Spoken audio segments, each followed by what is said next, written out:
네, 안녕하십니까. 오늘 기후위기와 친환경 에너지 접근에 대해서 이야기를 하게 됐고요. 저는 지금 에너지 정의행동에서 정책위원을 맡고 있습니다. 이헌석이라 그럽니다. 반갑습니다. 최근 들어서 기후위기 그리고 탄소 중립 내지는 뭐 여러 가지 재생에너지 뭐 이런 것들이 뉴스에 굉장히 많이 나오고 있습니다. 하지만 또 처음 들어보시는 분들은 이게 무엇인지 어떻게 접근해야 될지 굉장히 힘든 부분들도 많으실 텐데요. 오늘 조금 전체적으로 특히 전 세계적으로 최근 어떻게 에너지를 지금까지 써왔고 앞으로 어떻게 변화해서 나갈 것인지를 중심으로 해서 말씀을 좀 드리도록 하겠습니다. 자, 일단 기본 제목은 기후위기와 친환경 에너지 접근 이렇게 되어 있습니다. 사실 기후위기 자체만 가지고도 또 별도의 그 주제가 있습니다만은 사실 에너지 문제와 기후위기 문제는 같이 연결되어 있기 때문에 좀 더 포괄적으로 같이 보시면 좋지 않겠나 싶습니다. 그럼 이제 처음 페이지 한번 보시죠. 일단 지금 현재 지속가능 발전 목표의 여러 가지 이제 주제들 중에서 7번째 주제로 되어져 있습니다. 지금 잡혀 있는 것은 모두를 위한 적정한 가격에 신뢰할 수 있고 지속 가능하며 현대적인 에너지의 접근을 보장한다. 7번 항목이 그렇게 되어져 있죠. 사실 이게 지속 가능 목표가 전 세계를 대상으로 해서 하다 보니까 한국은 이미 뭐 아시는 것처럼 전 세계 국가들 중에서도 상위 10위권에 들어가는 국가고요. OECD에 가입한 지 벌써 20년이 넘은 소위 얘기하는 선진국, 잘 사는 나라입니다. 그러다 보니까 여기 나오는 각각의 주제들이 한국의 상황과는 잘 안 맞을 수 있습니다. 하지만 좀 보편적으로 보았을 때 사실 가장 중요한 것은 적절한 가격에 신뢰할 수 있는 그리고 현대적인 에너지의 접근을 보장한다라고 하는 것이 중요한 포인트가 되겠습니다. 왜냐하면 아직도 사실 전기를 쓸 수 없는 그런 아프리카에 살고 있는 많은 사람들이 있고요. 또 국가에 따라서는 굉장히 비싼 에너지 가격을 이렇게 지불하고 있는 그런 경우들도 많이 있습니다. 또한 뒤에 뭐 얘기가 많이 나오겠습니다만은 석탄이나 천연가스 내지는 이제 핵발전처럼 지속 가능하지 못한 그런 이제 에너지원들을 많이 쓰는 일들이 많기 때문에 그런 것들을 사실 종합적으로 다른 주제다 이렇게 보시면 될 것 같습니다. 하위 주제로 크게 세 가지 항목이 되어져 있습니다. 2030년도까지 적정한 가격에 신뢰할 수 있는 현대적 에너지 서비스에 대한 보편적 접근을 가능한다. 사실 우리나라의 경우에는 보편적 접근이라는 것이 좀 개념이 좀 새로우실 수 있습니다. 전체적으로 전기가 들어가지 않는 집이 없죠. 지금 사실상 거의 100%에 가까운 전력 공급이 되고 있고요. 오히려 전력망은 충분히 만들어져 있습니다만은 이제 경제적으로 힘들어서 단전이 된다거나 또는 이제 돈을 못 내서 이제 전기가 끊기는 거죠. 혹은 이제 가스 요금을 못 내서 전기가 끊어지는 그런 이제 일들이 많이 있습니다. 어쨌든 보편적인 그런 최소한의 양들을 접근할 수 있도록 하는 것이 필요하겠고요. 또한 2030년도까지 전 세계 에너지원 구성에서 재생에너지 비중을 상당히 증대한다 이렇게 되어 있습니다. 사실 이건 뭐 국가마다 차이가 많기 때문에 일정한 숫자를 얘기한 것은 아닙니다만은 어쨌든 재생에너지를 늘려야 된다라고 하는 기본적인 취지에는 되어 있는 거죠.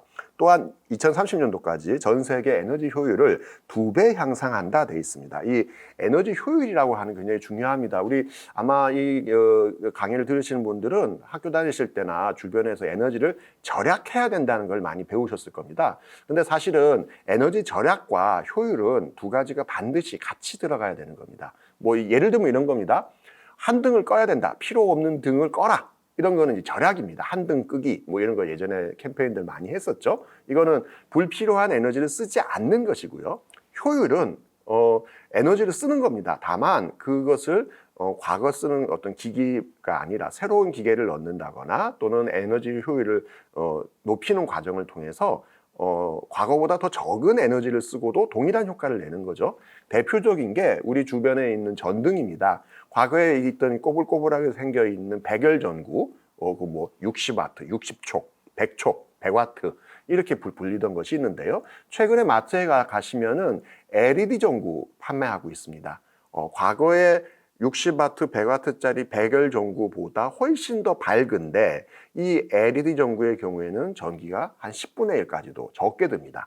7와트, 6와트 정도만 돼도 굉장히 밝은 거죠. 동일한 밝기를 갖고 있으면서도 전기를 훨씬 더 적게 쓰기 때문에 이건 등을 끄는 거하고는 다른 겁니다. 효율도 더 좋은 기계를 바꾸는 것들이 같이 돼야 된다는 것이죠. 그래서 이제 그런 부분에 대한 이제 세부적인 내용들이 있습니다. 그래서 오늘 이런 주제들에 대해서 앞으로 어떤 우리의 과제가 있고 어떻게 바꿔갈 것인지, 특히나 주요한 쟁점으로 되고 있는 지속 가능한 그리고 청정한 깨끗한 그런 이제 에너지원들로 바꿔가기 위해서 어떤 세부적인 쟁점들이 있는지 좀 구체적으로 살펴보도록 하겠습니다. 먼저 보여드리는 표는 우리 이제 에너지를 전 세계가 어떻게 쓰고 있는지를 1970년대부터 지금까지 그래프로 그린 것입니다. 전체 있는 것 중에 왼쪽 편에 있는 걸 먼저 설명드리면요. 이건 전 세계의 1차 에너지 공급을 그래프로 그린 겁니다. 영어로 좀 되어 있기는 한데요. 쉬운 단어들이니까요. 설명을 해드리면 제일 밑에 짙은 갈색으로 있는 게 석탄입니다. 그 위에 이제 하늘색으로 이제 기름, 석유가 있고요. 그 위에 조금 짙은 색, 파란색으로 천연가스, 노란색으로 핵발전, 보라색으로 수력, 그 위에 이제 바이오 연료, 기타 등등등 이렇게 올라가도록 그렇게 되어져 있습니다.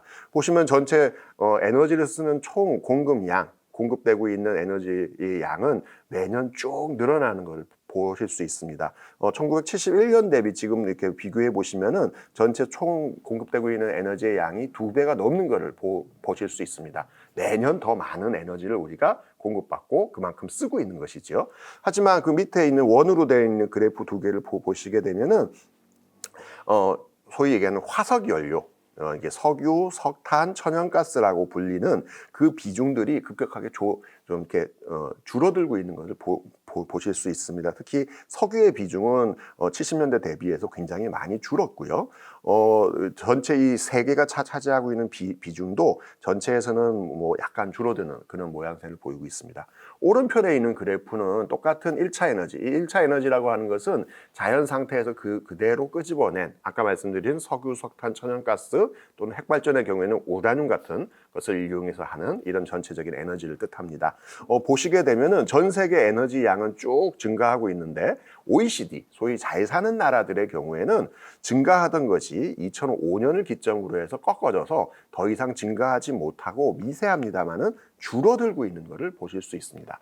이게 이제 선진국에서 보통 보이고 있는 추세인 거죠. 즉 세월이 가고 시간이 감에 따라서 에너지를 더 많이 쓰는 것이 아니라 에너지 효율을 높이고 우리가 관련해서 에너지를 어떻게 하면 적게 쓸 것인가를 고민하는 가운데에서 에너지 소비가 오히려 줄고 있는 10년 이상 장기적인 추세로 해서 줄고 있는 모양새를 보이고 있습니다. 밑에 있는 원으로 된 그래프 한번 보시면요. 전 세계 통계에 비해서 더 확연하게 이제 화석 연료의 사용량이 줄어들고 있는 것을 보실 수 있습니다. 이것은 최근 들어서 이 기후 위기 문제 또는 뭐 여러 가지 우리가 지금 현재 문제가 되고 있는 미세먼지라든가 또는 화석 연료 채굴로 인한 여러 가지 문제점들 이런 것들 때문에 에너지 사용을 줄여야 된다, 효율을 높여야 된다라고 하는 그런 요구들이 많았기 때문에 생긴 일들이라고 볼 수 있습니다.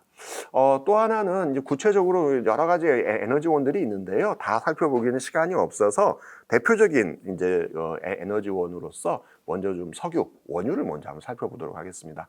아마 그 강연을 들으시는 분들은 학교 다니실 때 전 세계에서 기름이 제일 많이 나오는 나라, 그러면은 아마도 중동 어느 나라들, 사우디, 뭐 쿠웨이트, 이란, 이라크 이런 나라들을 보셨을 겁니다. 그렇게 아마 배우셨을 거고 뉴스에서도 들으셨을 겁니다. 최근에 나오는 추세를 보시게 되면요, 오른편에 영어로 되어 있어서 조금 죄송하긴 합니다만은 보시면은 그래프가 3개가 있습니다. 그 중에 그 표가 3개가 있는데 그 중에 가장 왼쪽 편에 있는 것이 전 세계의 원유를 생산하는 나라의 순위가 되겠습니다. 1등 미국, 2등 러시아, 3등 사우디아라비아, 4등 캐나다 이렇게 가는 거죠. 이미 지금 20세기 초반에 그 미국을 중심으로 해서 석유 생산이 미국이 제일 많았습니다. 하지만 20세기를 거치면서 중동 국가들이 점점 석유 생산이 많이 됐죠. 그래서 우리가 이제 70년대, 80년대 석유를 누가 제일 많이 생산하냐? 그러면 중동에서 많이 합니다. 그리고 심지어 그 국가들이 이제 원유 생산량을 조절하면서 70년대 석유 파동 같은 것들도 생기고 그러지 않았습니까? 하지만 21세기로 넘어오면서 순위가 바뀌었습니다. 다시 미국이 1등이 되는 거죠. 이거는 이제 셰일 가스, 셰일 오일이라고 하는 과거에 없던 석유를 채굴할 수 있는 기술들이 만들어지고 이에 따라서 이 석유의 패권 자체가 다시 미국으로 돌아가 있는 그런 양상을 보이고 있습니다. 그래서 이 세계 표 중에서 제일 왼쪽 편에 이제 생산국이고요. 수입을 누가 순수출, 그러니까 생산하는 거 말고 외국에 파는 걸 제일 많이 하느냐? 그러면 이제 중동 국가들이나 러시아 같은 데들이 굉장히 많이 수출을 하고 있습니다. 얘기는 바꿔 얘기하면은 미국이 생산을 많이 하고 있습니다만은 자기네 쓸 양도 다 충족을 못 하는 거죠. 그러다 보니까 이제 오히려 수입하는 나라, 제일 오른편에 있는 표입니다. 순수입을 많이 하는 나라 순서입니다. 1등 중국, 2등 미국, 3등 인도, 4등이 한국입니다. 미국의 경우에는 생산도 많이 합니다만 소비도 많이 하기 때문에 수입 국가 중에서는 2등으로 올라와 있고요. 중국의 경우는 최근 들어서 중국은 원래 인구도 많습니다만은 전 세계 생산품들 다 중국에서 생산하고 있다 보니까 소비량이 역시 많은 거죠. 한국의 경우는 왜 그런 거냐? 한국은 우리 잘 아시겠습니다만 한국의 주요 수출품이라고 얘기하는 것 중에 석유화학 제품이 빠지지 않고 들어갑니다. 원유를 수입해서 정제해서 다시 파는 거죠. 경제 규모나 인구 규모로 봤을 때 우리나라는 전 세계 4위에 들지 않습니다. 경제 규모로 봤을 땐 9위에서 10위권 국가고요. 인구로 놓고 본다면 우리보다 훨씬 더 많이 사는 사람들이 있죠. 하지만 우리나라의 경우에는 중화학공업을 중심으로 해서 석유화학을 집중적으로 이렇게 지원하는 사업들을 하다 보니까 전 세계에서 석유를 네 번째로 많이 수입하는 그런 국가입니다. 그러다 보니까 원유 가격이 오르거나 내리게 되면은 그에 따른 영향을 굉장히 많이 받고 지금도 탄소를 많이 배출하는 나라다. 이런 지금 안 좋은 그런 지적을 많이 받고 있다 말씀드릴 수 있습니다. 자, 다음은 이제 석탄 한번 보시겠습니다. 석탄의 경우에도 대표적인 화석 연료죠. 과거 공룡이 살던 시대 또는 그 이전부터 여러 가지 동식물들이 죽어서 땅속에 묻혀서 오랜 세월이 지나면서 석유나 석탄이 됐고 그래서 이걸 보고 화석연료라고 부르는 거죠. 대표적인 화석연료 석탄입니다. 보시면 추이를 보시게 되면은 이 쭉 올라가는 그래프를 보실 수 있습니다. 그러니까 석탄의 사용량은 최근 들어서 굉장히 늘고 있다가 2010년대를 지나면서 한번 꺾어지는 모양새를 보이고 있습니다. 특히 2008년도 글로벌 경제 위기를 겪으면서 확연하게 떨어졌다가 그 정도 수준을 계속 유지하고 있는 상태고요. 중국 노란색으로 지금 그래프에 차지하고 있는데요. 중국의 사용량이 많이 늘어서 이렇게 된 겁니다. 이거는 뭐 중국 탓이기도 하고요. 2000년대, 2010년대를 거치면서 사실상 중국이 전 세계 여러 가지 물건들을 생산하는 주요 생산국으로서 역할들을 하다 보니까 많은 양의 에너지가 필요한 것이고요. 그러다 보니 이렇게까지 발전이 된 이렇게 그래프를 그려놓고 있는 상태인 것 같습니다. 자, 생산, 수출, 수입 이렇게 그 표를 보시면 중국이 월등히 많은 것을 보실 수 있고요. 어느 정도로 많으냐? 2등 인도, 3등 미국, 4등 인도네시아 다 합친 것보다 중국에서 생산하는 석탄의 양이 훨씬 더 많습니다. 그럼에도 불구하고 수입을 제일 많이 하는 나라 1등에 중국이 들어가 있죠. 한국의 경우에는 역시 석유와 마찬가지로 석탄을 수입 많이 하는 나라 4등에 기록이 되어 있습니다. 그만큼 우리가 많은 양의 석탄을 쓰고 있고 이것은 사실 대부분 전기를 만드는 데 쓰이고 있습니다. 우리 쓰고 있는 전기의 40%를 석탄에 의존하고 있고요. 이런 부분들이 사실 근본적으로 바뀌지 않는다면 앞서서 이제 7번째 목표로 얘기했었던 친환경적인 목표하고는 거리가 먼 거죠. 지속 가능하지도 않고요. 지속 가능성은 사실은 모든 화석 연료가 마찬가지입니다. 이미 자연 상태에 만들어진 그 석탄을 다 쓰고 나면 다시 채워질 수 없는 것이기 때문에 지속 불가능한 에너지고요. 반면 우리가 태양광, 풍력 이렇게 얘기하는 것들은 태양으로부터 오는 에너지를 가지고 이용한 것이기 때문에 사실상 태양이 없어지지 않는 한 계속 에너지가 보충되게 됩니다. 그래서 재생 가능한 에너지 혹은 재생 에너지라고 부르는 그런 이제 에너지가 되겠습니다. 앞서 말씀드린 것처럼 전 세계적으로 특히 선진 국가들의 경우에는 이 에너지 문제, 특히 전력 문제에 대해서 과거에는 시간의 감에 따라 계속 그 소비량이 증가하는 추세를 보였다면은 이제는 꺾어지는 그런 양상이 보이고 있습니다. 왼편 제일 위에 보시면 OECD 전체의 전력 생산량을 그래프로 그린 것인데요. 제일 밑에 석탄, 석유, 그리고 수력, 천연가스, 노란색이 핵발전, 그리고 회색으로 되어 있는 것이 기타 이제 여러 가지 에너지들 이렇게 되어져 있습니다. 전체 전력 생산량이 증가하다가 한번 꺾어져서 가고 있고요. 특히나 그 기후 위기 문제에서 대응을 많이 잘하고 있는 나라라고 얘기하는 영국 같은 국가 한번 그래프를 보시게 되면은 2005년도, 7년도에 최대치를 기록한 이후에 급격하게 전력 생산량이 줄어들고 있는 것을 보실 수 있습니다. 생산이 줄어든다는 것은 그만큼 소비도 준다는 뜻이기도 하고요. 또 하나는 가장 밑에 갈색으로 되어 있는 석탄의 비중이 2015년, 16년에 전체 전력 중에 약 40% 정도를 차지하고 있다가 급격하게 0으로 떨어진 것을 그래프에서 보실 수 있습니다. 불과 한 7년, 8년 만에 이런 변화들이 지금 벌어지고 있는 거고, 이렇게 해서 많은 나라들이 그래프를 보시게 되면은 그래프의 양상은 다릅니다만은 급격하게 석탄과 다른 에너지원들의 비중이 줄어드는 것을 보실 수 있습니다. 독일 같은 경우에도 석탄의 총량은 크게 줄지 않았습니다만은 또 하나 이제 환경에서 우리 빼놓지 않고 얘기하는 핵발전의 양이 노란색 부분이 급격하게 줄고 있는 걸 보실 수 있습니다. 독일의 경우에는 탈핵을 먼저 이제 2022년 내년도까지 완전히 모든 핵발전소를 멈추고 이후에 2038년도까지 모든 석탄 화력 발전소를 멈추는 그런 계획들을 갖고 있습니다.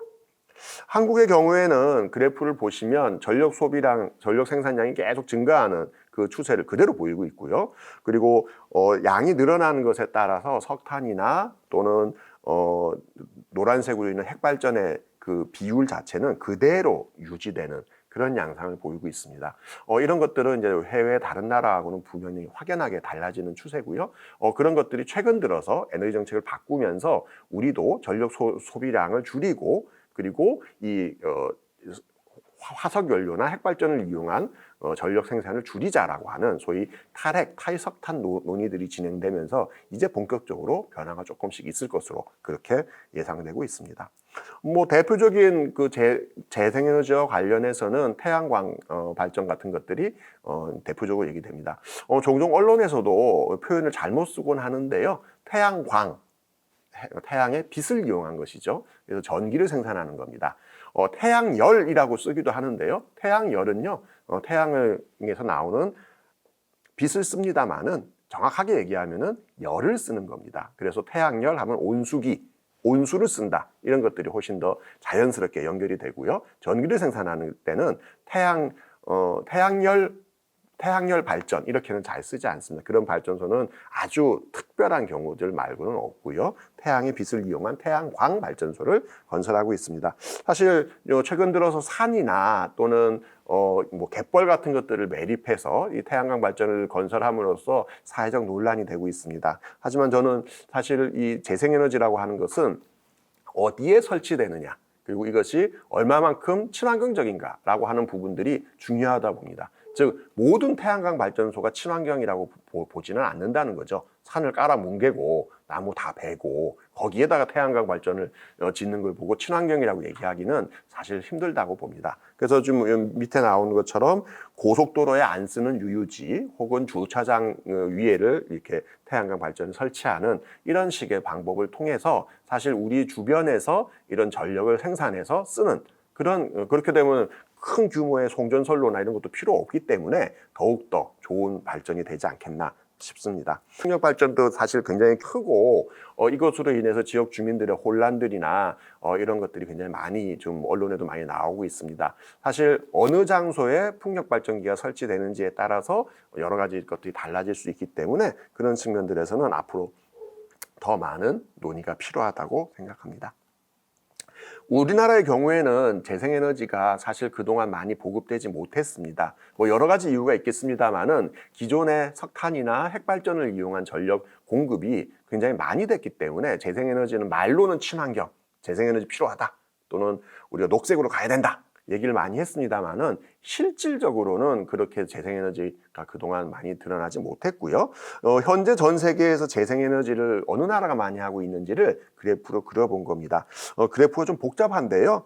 쉽게 말씀드리면 전 세계 발전량 중에서 제일 많이 재생에너지를 쓰고 만들고 있는 나라는 중국입니다. 중국은 지금도 전 세계 풍력 발전기의 절반 이상이 중국에 지어지고 있고요. 태양광과 관련해서 대부분의 태양광 판넬을 만드는 탑 10 기업 중에 대부분이 중국 업체가 차지하고 있을 정도로 굉장히 적극적으로 재생에너지를 하고 있는 나라입니다. 어느 정도로 많으냐? 유럽이 재생에너지 많이 한다 그러는데요. 유럽의 28개국 다 합친 것보다 중국에서 하고 있는 재생에너지 발전량이 더 많습니다. 그 다음이 미국이고요. 독일, 인도, 일본, 영국 순서대로 갑니다. 그러니까 예전에는 재생에너지는 선진국들, 잘 사는 나라들만 하는 거다라고 얘기들을 했었는데요. 그건 사실 옛날 얘기입니다. 10년 전 얘기고요. 지금은 더 적극적으로 의지를 갖고 있는 나라, 그리고 더 면적이 넓거나 할 수 있는 여건들이 많은 나라들일수록 더 많이 하는 추세들이 보입니다. 뭐 인도 같은 경우나 중국 같은 경우, 물론 경제적으로 굉장히 최근 많이 따라잡긴 했습니다만은 이런 나라들이 상위를 다 기록하고 있는 것이지요. 한국의 경우에는 그동안 투자를 많이 못했습니다. 그래서 1대1로 그래프 비교가 안 돼가지고 또 다시 이렇게 그래프를 그렸습니다. 그래서 2018년도 데이터를 보시면은 우리나라의 경우에는 OECD 국가들 중에서 최하위권입니다. 얼마 전까지만 하더라도 30여 개 국가 중에서 꼴찌였는데요. 이스라엘이 우리 뒤에 있고 우리가 조금 더 앞에 나서면서 꼴찌에서 두 번째를 차지하고 있습니다. 저는 굉장히 좀 부끄러운 일이라고 봅니다. 즉 재생에너지가 확대되는 데는 여러 가지 조건들이 필요합니다. 뭐 날씨도 필요할 거고 기술도 필요할 거고 돈도 필요할 거고 여러 가지들이 있는데, 그럼에도 불구하고 대한민국이 이렇게까지 꼴찌에 있는 이유는 저는 그동안 재생에너지에 대해서 적극적인 투자와 지원을 하지 않았기 때문이라고 봅니다. 이미 우리보다 더 조건이 나쁜 나라들, 기후가 좋지 않다거나 경제적으로 좀 우리보다 뒤에 있다거나 기술이 조금 더 미치지 못하는 나라들도 우리보다 재생에너지를 더 많이 하고 있습니다. 그래서 OECD 국가 전체 평균이 벌써 26% 정도를 차지하고 있고요. OECD 국가들 중에서도 유럽 국가들의 경우에는 이 전체 전력 중에서 약 36% 정도를 재생에너지로 이미 공급하고 있습니다. 반면 한국의 경우에는 이제 3.8%, 최근 이제 조금 더 많이 늘어서 최근은 요거보다 많이 조금 늘기는 했습니다만은 아직도 최하위권을 기록하고 있는 안타까운 상황입니다. 자, 그리고 이제 우리가 석탄 문제 얘기를 하고 할 때 빠지지 않는 문제 중에 하나가 핵발전과 관련한 문제입니다. 이거는 온실가스, 그러니까 미세먼지 이런 측면에서 놓고 본다면은 핵발전은 온실가스가 적게 나옵니다. 아예 나오지 않는 것은 아니고요. 우라늄을 채굴 한다거나 발전을 하는 과정에서 온실가스가 나오긴 합니다. 하지만 석탄에 비해서 훨씬 작은 양이지요.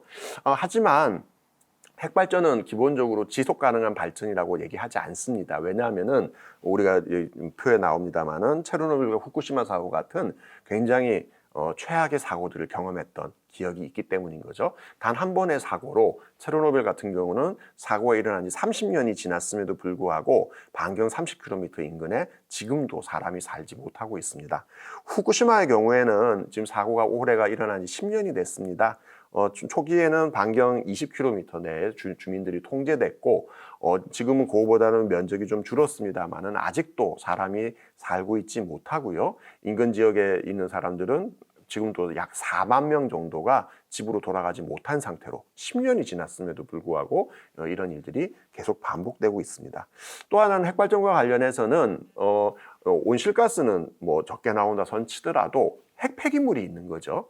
우리가 핵발전소에서 나오는 사용 후 핵연료, 고준위 핵폐기물의 경우에는 최소 10만 년 동안 보관을 해야 됩니다.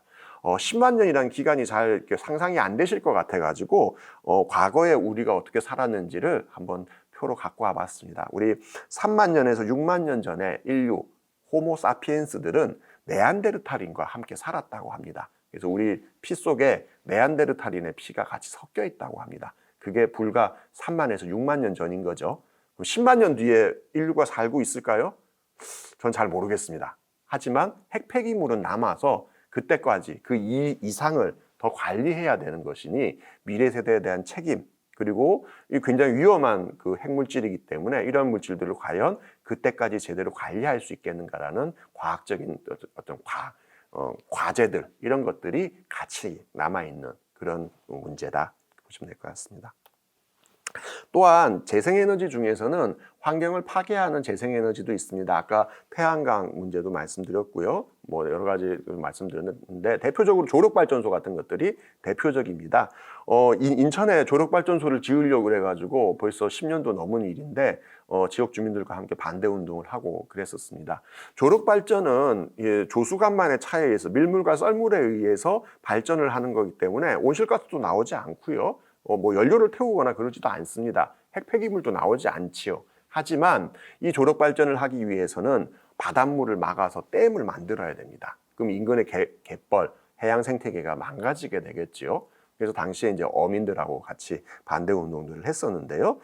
즉 순수하게 연료를 태우느냐, 이것 때문에 다른 온실가스가 나오느냐도 중요합니다만은 주변 환경에 어떤 영향을 주느냐, 또 더 중요하게는 인근 주민들의 삶과 얼마만큼 밀접하게 연관될 수 있겠느냐라고 하는 것들이 이 에너지, 특히 재생에너지를 선택하는 데 있어서는 중요한 기준이다 이렇게 말씀드릴 수 있습니다.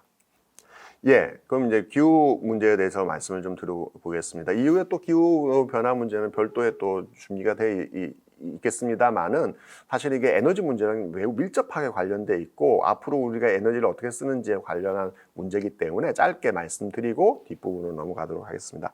자, 일단은 뭐 기후 변화 얘기는 많이 들어보셨을 겁니다. 최근 들어서는 기후 위기 내지는 기후 재난이라는 표현으로 이야기를 하고 있습니다. 최근의 경향은 북극에 살고 있는 곰이 중요한 게 아니라 대한민국에 살고 있는 우리가 죽게 생겼다는 것이죠. 뭐 여러 가지 그래프가 나오는데 오른쪽 밑에 있는 것부터 말씀드려 보겠습니다. 작년도에 굉장히 많은 장마가 있었습니다. 이거는 뭐 다들 아시는 것처럼 온실가스가 늘어나서 그로 인해서 기후 변화가 생긴 겁니다. 그럼 이거에 대한 영향이 어떻게 생기느냐? 오른편 밑에 있는 것처럼 나왔습니다. 주요 햄버거 업체들이 작년도 여름이 지나고 나서 가을 정도까지는 계속 이런 광고를 넣었습니다. 햄버거에 들어가는 토마토를 못 넣게 된 겁니다. 토마토 가격이 올라간 거죠. 그래서 차라리 햄버거의 가격을 조금 깎아드리겠습니다. 대신 토마토를 못 넣어드려서 죄송합니다라고 주요 햄버거 업체들이 다 홈페이지에 이런 걸 걸게 된 겁니다. 북극에 살고 있는 곰도 중요합니다만은 대한민국에 살고 있는 사람들의 먹거리가 달라지게 된 거죠. 그럼 먹을 게 아예 없느냐? 그렇지는 않습니다. 다만 비싸진 것이죠. 최근에 들어서 다양한 채소류, 뭐 배추라든가 파라든가 이런 채소류의 가격이 올라가는 것들은 지금 우리가 지금 겪고 있는 기후 위기의 하나의 단면입니다. 이게 점점점 심해지면 어떻게 되느냐? 그건 우리 많이 보셨던 것처럼 왼쪽 편 밑에 보시면은 대한민국은 현재 상태로 가게 된다면 금세기 말이 되면은 사과의 재배가 불가능해집니다. 귤은 강원도에서만 재배가 가능하고요. 쌀의 경우에는, 벼의 경우에는 25% 이상 생산성이 감소할 것으로 예상됩니다. 쌀값이 올라가겠지요. 또한 오른편 위에 보시게 되면은 2010년도 금세기 말에 기후가 어떻게 바뀔 것인지에 대한 전망도입니다. 현재는 아마 다들 대한민국은 온대기후라고 배우셨을 겁니다. 이미 아열대화되고 있고요. 열대야가 길어진다거나 스콜 현상들, 비가 쫙 내렸다가 탁 멈추는 이런 현상들이 이미 발생하고 있습니다. 하지만 이것이 계속 진행된다면 금세기 말이 된다면 제일 오른편에 있는 것처럼 대한민국 면적의 52% 절반 넘게가 아열대 기후로 바뀌는 것으로 되어 있습니다. 우리가 정말 열심히 노력을 해서 온실가스를 줄일 수 있다면 어떻게 될까요? 그게 제일 오른편에 나와 있는 그래프입니다. 17% 정도가 아열대로 바뀌는 거죠. 우리가 이제 온실가스를 줄이고 석탄을 쓰지 말아야 되는 이유는 여기에 있습니다. 이걸 하면은 과거의 기후 상태로 돌아갈 수 있느냐? 안타깝지만 이미 끝났습니다. 우리의 지금 목표는 과거로 돌아가는 것이 아니라 현재의 나쁜 상태를 더 이상 진전시키지 않도록 하는 것. 이게 우리의 목표입니다. 그래서 지금 전 세계 각국은 1.5도 목표라고 하는 제일 오른편에 있는 지도에 있는 저 목표가 1.5도 목표와 동일합니다. 현재보다 더 안 좋은 것을 막기 위한 노력을 하고 있고 그러기 위해서는 탈석탄, 화석연료로부터 벗어나는 노력들이 매우 적극적으로 이루어져야 됩니다. 그래서 이제 아마 많이 들어보셨을 겁니다. 2015년도 프랑스 파리에서 있었던 파리 협정에서 1.5도 목표라는 걸 결정했고요. 이 1.5도씨 이하로 지구 평균 온도를 억제하기 위한 노력을 좀 하자라고 국제사회가 합의했습니다. 현재 약 1도 정도가 올라간 것이기 때문에요. 0.5도 정도, 그 정도의 아직 우리가 그나마 막을 수 있는 정도가 남아 있고요. 이걸 지키기 위해서는 2030년도까지 우리가 배출했던 온실가스를 2010년도 대비 45% 거의 절반을 줄여야 되고요. 2050년도에는 탄소 배출을 제로, 0으로 만드는 그런 일들을 해야 된다라고 IPCC라는 국제기구는 권고하고 있습니다. 자, 그러면 온실가스를 누가 많이 배출할까요? 이걸 지금 이제 그래프로 그려놓고 있는 건데요. 보시면 에너지 분야가 전체의 73% 정도로 대부분을 차지하고 있습니다. 석유, 석탄, 천연가스 이런 것들을 쓰고 있기 때문인 거죠. 그 외에는 뭐 농업 분야도 나오고 폐기물 분야도 나오고 산업 분야도 나옵니다. 근데 이거는 어떻게 추정하는지에 따라서 다양한 그래프가 가능합니다. 오른편에 있는 것은 어떤 것이냐면요. 유럽에서 이걸 또 연구를 한 겁니다. 당신이 먹고 있는 음식물 중에서 온실가스가 얼마나 나옵니까? 라고 해서 보았더니 전체 온실가스 배출량 중에 4분의 1, 26% 정도가 식품 분야에서 나오고 있더라. 이런 겁니다.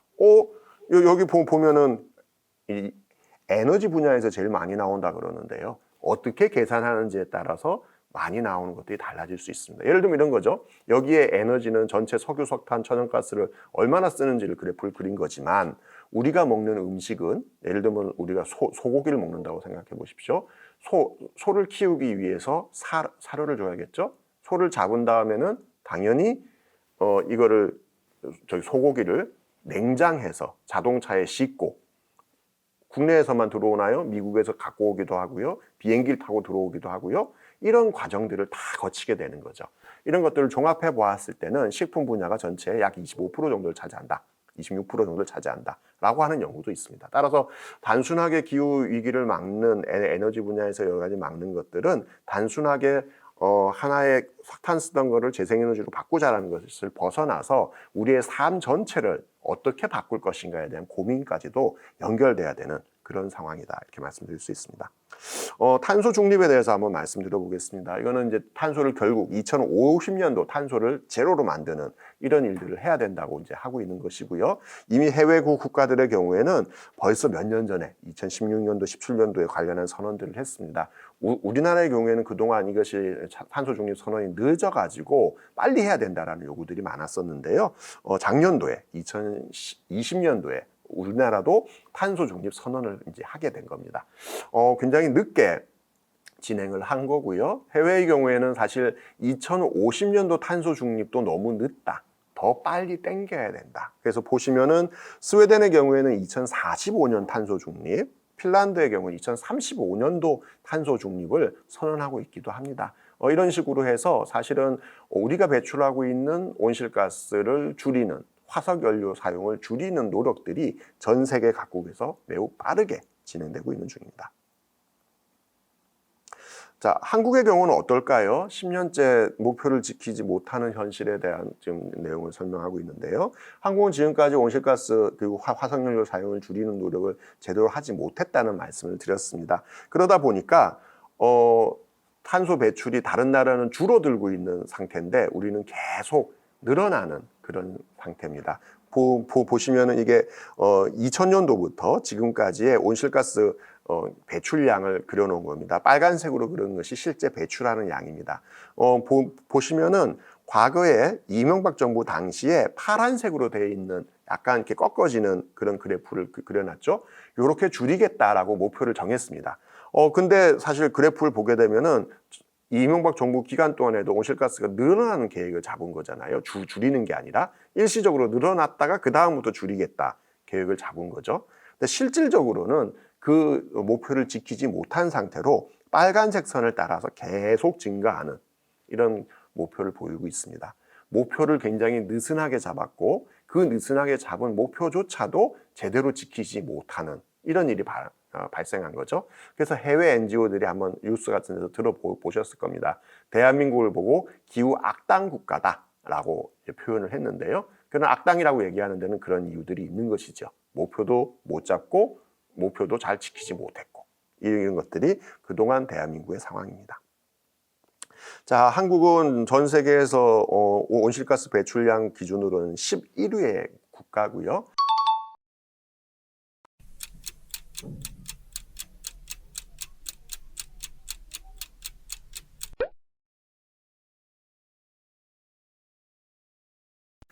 굉장히 많은 양을 배출하고 있고 OECD 국가들 중에서는 5등에 기록하고 있는 온실가스 굉장히 많이 배출하는 국가 중에 한 개입니다.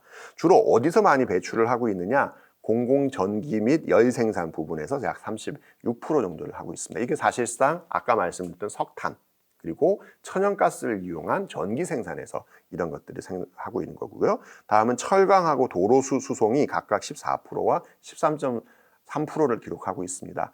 우리 지금 타고 다니는 자동차 그게 얼마나 될까 생각을 하십니다만은 그걸 다 모으게 되면 거기서 나온 온실가스를 다 모으게 되면은 제철소에서 만드는 철강 제품 만드는 거에서 나온 것만큼 나오고 있다는 거죠. 그래서 이런 부분들이 실제로 앞으로 제로가 된다는 탄소 중립 제로가 된다는 말의 의미는 이런 부분에서 온실가스를 더 이상 배출하지 않도록 하는 노력을 해야 되는 거고 재생에너지로 바꿔야 되고 에너지의 소비량을 줄이기 위한 노력들을 앞으로 적극적으로 해 나가야 된다. 이렇게 말씀드릴 수 있습니다. 그 중에서 사실 자동차 분야를 한번 말씀드려 보겠습니다. 자동차는 우리 전기 분야와 함께 대표적으로 이제 화석 연료를 많이 쓰는 부분인데요. 단순하게 자동차를 전기차로 바꾼다. 과거에 휘발유나 디젤을 쓰던 것을 전기차로 바꾼다고 해서 온실가스가 주는 건 아닙니다. 지금 한국에서 사실 벌어지고 있는 일이 비슷한 건데요. 휘발유 자동차도 늘고 있고 디젤 차도 늘고 있고 전기차도 늘고 있는 거죠. 자동차의 총량이 늘고 있습니다. 이렇게 되는 것은 사실은 친환경적이지도 않고 에너지의 효율이라든가 또는 이제 온실가스 문제에서도 적절치 않은 거죠. 그래서 많은 나라들은 기존의 내연기관 자동차를 전기차로 바꾸는 정책과 함께 이 교통 정책을 같이 하고 있습니다. 그래서 보시면은 노르웨이, 스웨덴, 네덜란드, 캐나다 같은 나라들은 연도는 다 다릅니다만은 이제 더 이상 내연기관 자동차를 판매하지 못하게 하는 판매 금지 정책을 펼치고 있고요. 영국이나 프랑스 같은 경우에는 한 발 더 나가서 예를 들면 런던 같은 경우에는 이제 평일에 자동차를 갖고 나오게 될 경우에는 혼잡 통행료를 무려 17,000원 플러스 알파를 내게 한다거나 프랑스의 경우에는 최근 새롭게 도시 정책을 세우면서 주차장을 없애는 그런 정책을 펼쳤습니다. 주차장 원래 있었던 거에 절반을 없애서 공원이나 공공시설로 만들자는 거죠. 차를 갖고 나오지 말라는 얘기를 하는 겁니다. 인근 지역에서 그냥 도보나 또는 자전거를 이용해서 15분 거리 안에 모든 삶이 가능할 수 있도록 하는 그런 도시를 만들겠다. 이런 식으로 도시계획으로까지 처음에는 에너지 문제, 기후위기 문제로 시작한 것이 도시의 문제와 삶의 문제로 변화하는 그런 총체적인 정책의 변화들이 현재 이어지고 있습니다. 서울의 경우에도 비슷하게 2035년부터 내연기관 자동차를 등록하는 것을 금지하는 정책이 되고는 있습니다. 하지만 이것이 좀 더 적극적으로 돼서 사실상 우리가 어떻게 에너지 소비를 줄일 수 있겠는가라고 하는 측면으로까지 나가야 되지 않겠나 싶습니다. 이 자동차의 전기차 문제와 관련해서는 최근 한 몇 주 사이에 지금 언론에 굉장히 집중적으로 많이 나오고 있습니다. 전기차로 바꾸면 좋은 거 아닌가요? 예, 당연히 매연이 적게 나오죠. 하지만 여기는 부수적인 다른 문제들이 생길 수 있습니다. 대표적인 것들이 일자리 문제입니다. 엔진이 필요 없어지는 거죠. 그리고 전기차로 만들어지게 되면은 자동차에 있는 기어 박스라든가 동력을 전달하는 샤프트라든가 이런 것들이 필요가 없어지게 됩니다. 그럼 그거를 만들던 사람들이 일자리가 없어지게 되는 것이죠. 대략 3분의 1 정도의 일자리가 사라질 것으로 예상됩니다. 그러면은 이렇게 바꾸면 안 되지 않나요? 전체적으로 본다면은 재생에너지가 활성화되고 새로운 일자리들이 만들어지는 것으로 됩니다. 따라서 과거에 있었던 일자리가 사라지는 과정에서 새로운 일자리로 연결하기 위한 소위 얘기하는 정의로운 전환 프로그램들이 같이 있을 때만 이것이 의미가 있는 프로그램이 되겠죠. 그래서 보시면은 이제 일자리 수가 달라지는 것에 대한 구체적인 표가 나와 있고요. 다음 페이지 보시면은 요거는 유럽에서 석탄 화력 발전소나 석탄 광산이 에 관련한 일자리의 개수를 지도상에 그려놓은 겁니다. 보시면은 몇몇 지역들의 경우에는 짙은 색으로 돼 있죠. 여기는 석탄 발전소를 멈추게 되면 당연히 미세먼지 안 나오고 온실가스가 낮아지겠습니다만은 그 발전소에 근무하던 사람들은 자기 일자리가 사라지는 것이죠. 그래서 사실 그런 문제들에 대해서 총체적으로 우리의 정부의 정책이나 대책을 세워야 된다. 그런 걸 보고 이제 정의로운 전환의 원칙 이렇게 표현을 하고 있습니다. 앞으로 이런 문제들이 더 적극적으로 제기될 것으로 그렇게 보고 있습니다. 자, 이제 마지막으로 이제 어떻게 이런 문제들을 그럼 해결해 나갈 것인지에 대해서 말씀드리고 마무리해 드리도록 하겠습니다. 큰 틀에서는 최근 이 에너지나 기후 위기 문제를 얘기하는 사람들은 아주 심하게 표현하면 이렇게까지 얘기합니다. 기후 위기를 막을 시대는 이미 끝난 것 같다. 굉장히 좀 단호하게 또는 굉장히 좌절스러운 얘기를 하는 분들도 계시는데요. 저는 그렇게 보지는 않습니다. 개인의 실천은 개인의 실천으로서 의미가 있고요. 개인의 실천만이 아니라 각각의 조직들, 국가, 지자체, 회사 각각이 구체적인 실천을 할 때만 저는 문제를 해결할 수 있다고 봅니다. 그래서 이제 기후위기 극복을 위한 실천 과제로서 몇 가지 주제를 잡아봤습니다. 집에 혹시 전기요금을 얼마나 내는지 아시나요? 한 달에 기름이나 가스를 얼마나 쓰시는지 아시나요? 많은 사람들은 잘 모르고 그냥 무심결에 쓰고 있습니다. 내가 얼마만큼의 에너지를 쓰고 있는지, 얼마만큼의 온실가스를 배출하는지 생각하지 않고 그냥 쓰고 있는 거죠. 다만 좀 값싸게 편하게 쓸 수 있으면 그게 중요한 겁니다. 그렇게 많이 생각을 합니다. 하지만 사실은 우리가 쓰고 있는 이 에너지라고 하는 것은 공짜가 아닐 뿐더러 이로 인해서 생기는 다양한 환경 문제와 미래 세대에 대해서 안 좋은 영향을 끊임없이 끼치고 있다는 것이지요. 그래서 기본적으로 내가 쓰고 있는 양, 내 생활 속에서 어떻게 하면 줄일 수 있겠는가에 대한 끊임없는 고민들이 필요하다 봅니다. 그 다음 나뿐만이 아니라 우리 함께 해야 되는 것이겠죠. 그리고 더 크게는 국가나 지자체에게 이런 걸 요구해야 될 것들이 생깁니다. 내가 할 수 없는 부분이 있기 때문인 거죠. 따라서 그런 구체적인 요구들에 함께하는 작업들이 필요하다 봅니다.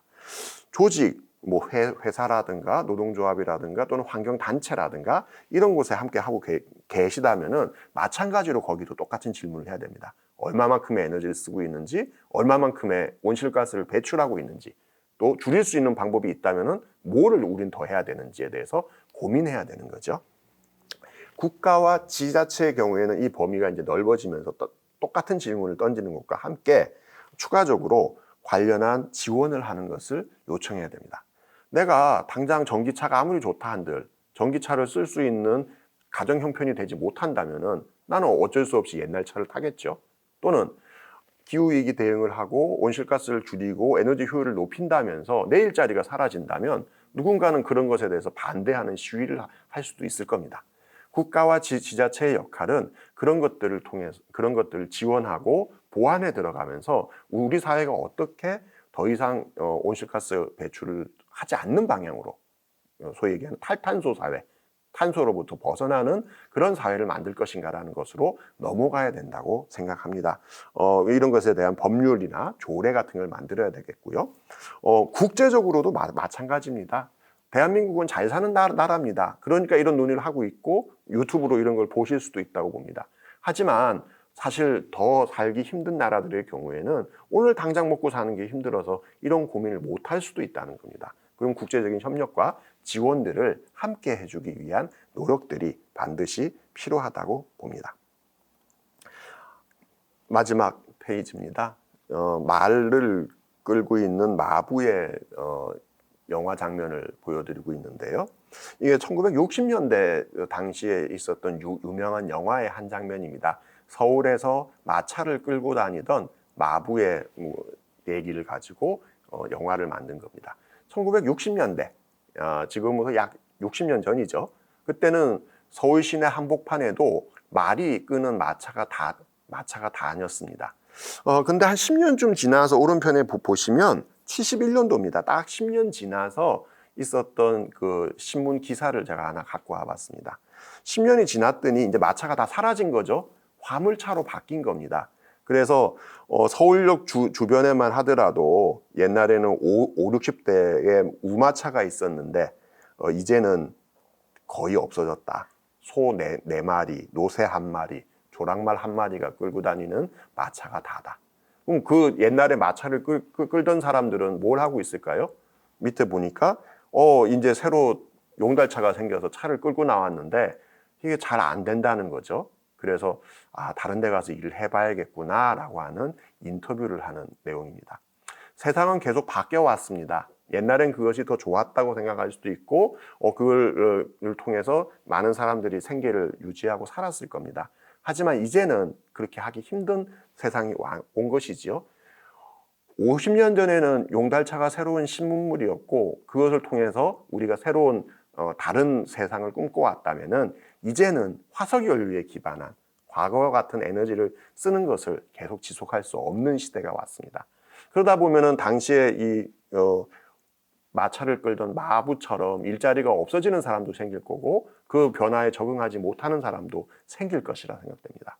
저는 국가와 지자체가 그리고 우리 시민사회가 함께 이런 것들을 보듬어 안으면서 우리가 함께 만들어갈 세상 그리고 지속가능한 생활 그런 세상 그런 에너지를 누구나 보편적으로 필요한 만큼 쓸 수 있는 그런 세상들을 만드는 것이 중요한 가치이지 않겠나 생각됩니다. 오늘 짧은 강의를 통해서 그런 게 잘 전달됐을지 모르겠습니다. 앞으로 이 기후위기, 에너지, 그리고 지속가능한 에너지, 친환경의 에너지에 대해서 더 많은 관심을 갖는데 오늘 강의가 도움이 되셨으면 좋겠다는 말씀 드리고 있습니다. 감사합니다.